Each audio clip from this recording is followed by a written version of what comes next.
पहले एक छोटा सा बस ये क्लेरिफिकेशन कि नहीं ली सूर्य कुमार यादव ने ट्रॉफी। नियम क्या कहता है? ट्रॉफी टीम को पहुंचा दी जाएगी, बाद में मेडल्स दे दिए जाएंगे, या वो एसीसी के हेडक्वार्टर चली जाएगी?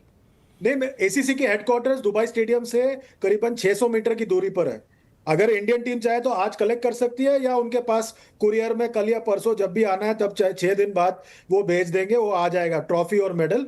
वो आपका राइट है। और कल एक एशियन क्रिकेट काउंसिल का मीटिंग भी है, तो सब उसमें सॉर्ट आउट हो जाएगा और सब कुछ हो जाएगा उसमें। मामला बात साफ हो गई कि वो ट्रॉफी मिल जाएगी हमें। ठीक है, वो ट्रॉफी कहीं नहीं जा रही है विपिन जी। आप भी उसके साथ तस्वीर खींच पाएंगे बीसीसीआई ऑफिस में। ठीक, विपिन जी अभी ट्रॉफी आएगी, बहुत जल्द आएगी, बाइज्जत आएगी। आप उसका टेंशन ना ले। नवंबर में मीटिंग भी है इनकी, तो बहुत सारे सवाल जवाब होंगे, और हो सकता है कि ये भी हो कि इनको आगे एसीसी का चीफ रखना है या नहीं रखना है, क्योंकि ये एक कंट्री या 2 कंट्री की बात नहीं, सारे एशियन कंट्री जिन्होंने टूर्नामेंट में हिस्सा लिया है सारे मेंबर्स होंगे और वो वोट करेंगे, तो देखने वाली बात होगी नवंबर में। ठीक है, यहाँ पे एक चीज़ जो है विपिन जी, ये साफ हुई कि ट्रॉफी आ जाएगी, लेकिन ये था कि थोड़ा सा सस्पेंस जो अंत तक बना रहा पूरे इस क्रिकेट मैच के दौरान, वो मैच खत्म होने के बाद भी सस्पेंस रहा और वो अलग अलग घटनाक्रम बदलता है। लेकिन इससे एक जो चीज़ हुई, जो मेरा अपना मानना है कि एक होता है कि हम आपसे बात ना करें, दूसरा होता है कि हम आपसे बात करके आपको एक्सपोज कर दें। तो मुझे लगता है कि यहाँ पे एक्सपोज करने में भारतीय टीम ज़्यादा कामयाब रही। एम्बेसडर दीपक वोरा साहब, पाकिस्तान को एक्सपोज करने में भारतीय टीम ज़्यादा कामयाब रही। बहुत बहुत धन्यवाद सर। मेरी आवाज़ पहुँच रही है आप तक? आपकी आवाज़ सर बगैर आप बोलते तब भी आती रहती है। आपका बहुत बहुत धन्यवाद कि आप सुनते रहते हैं। मैं अकेला डिप्लोमेट कहाँ फंस गया इन विशेषज्ञों के बीच में। मैं घर जा रहा हूँ सर। ये आप मुझे यहाँ ले आते हैं, but I can't say no to you. आपके साथ जब भी होता हूँ बहुत कुछ सीखता हूँ बाकी विशेषज्ञों से। अभी प्रोटोकॉल की बात हुई, प्रोटोकॉल कुछ होता नहीं है ऐसा। सबसे पहले मैं आपके लिए जॉर्ज ऑरवेल, पता नहीं आपने ये पढ़ा है, 1945 ने उन्होंने स्पोर्ट्स के बारे में कहा था।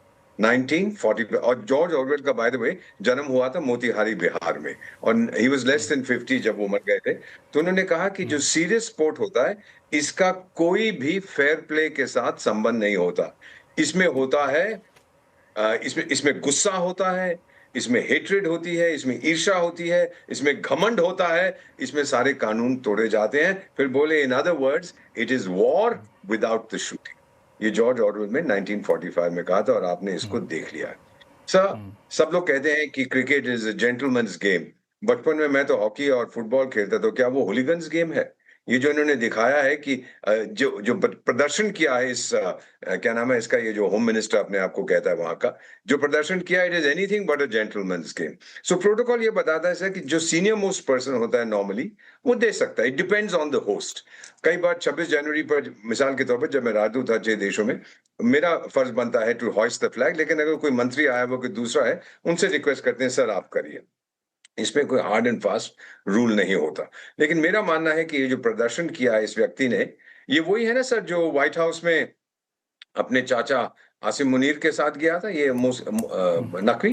ये वही है जब पहली बार श्वेत घर में डोनाल्ड ट्रंप साहब ने आसिफ मुनीर को भोजन खिलाया था, और मेरे दोस्तों जो व्हाइट हाउस में काम करते हैं कहा कि इससे कहा गया था किचन में जाके कल का कुछ बचा बचा है तू खा ले। ये चुपचाप जाके वहां खा रहा था, जबकि मुनीर साहब अंदर बैठ के भोजन का, और ये कहता है कि मैं होम मिनिस्टर हूं। सो इसके पास डिग्निटी कुछ नहीं है, इसके पास सेल्फ रिस्पेक्ट कुछ नहीं है। जो कुछ किया ट्रॉफी उठा के भाग रहे हैं। Why sir? वहां पे देखिए कितने लोग थे। आई डोंट नो मैं क्या करता अगर मैं इसकी जगह होता। इतना मैं जरूर करता कि अगर वो मुझसे लेने से इनकार कर रहे हैं तो मैं शायद एक लाइन्समैन को कहता, बेटा आइए आप ट्रॉफी दीजिए क्योंकि आप बहुत मेहनत करते हैं। That would have been graceful, not ये उठा के। और फिर एक मीम में अब मेरे पास अभी आज सुबह आया कि वो पता क्यों लेके भागा है, क्योंकि वो बेच के टिकट खरीदेगा वापस जाने का। क्योंकि वोरा साहब अगर इतना संस्कार होता पाकिस्तानियों में तो फिर ये स्थिति ही नहीं आती। ठीक है, जो आप जिस संस्कार की बात आप कर रहे हो स्थिति ही नहीं आती। इसमें एक जो चीज मुझे समझ में आ रही है, हर्षवर्धन त्रिपाठी साहब, मैं आपके पास आऊंगा, फिर सतीश सर आपके पास आऊंगा। हर्षवर्धन जी, जो मैसेज देने की कोशिश क्रिकेट टीम ने की पाकिस्तान को, दुनिया के सामने पाकिस्तान को एक्सपोज करने की, उस मैसेज के बाद मैं ये मान के चल रहा था कि यहाँ पे पूरी टीम की वाहवाही होगी कि आपने ना सिर्फ जीता, आपने ना सिर्फ अपने फीस को देने के लिए, सेनाओं को देने के लिए यहाँ पे कहा, बल्कि आपने पूरी दुनिया को बता दिया कि हमारे देश प्रेम सर्वोपरि है। लेकिन जिस तरीके से यहाँ पे घरेलू पॉलिटिक्स हुई वो थोड़े से शर्मनाक लग रही है। ठीक लक्ष्मण जी, सबसे पहले तो ये कि मेरा रुख आप जानते हैं, मैं घनघोर विरोधी हूं पाकिस्तान के साथ किसी भी तरह का खेल करने। नहीं, ये बात तो मैंने अपने शो के पहली लाइन में कह दिया था। हाँ, और कुछ लोग ये कहते हैं कि नहीं नहीं, खेल से बड़ा संबंध बनता है, खेल से रिश्ते बनते हैं। कुछ लोग बताते हैं फिल्म होती रहे, इधर उधर वाले अपना नाचते गाते रहें तो बड़ा मजा आ जाएगा।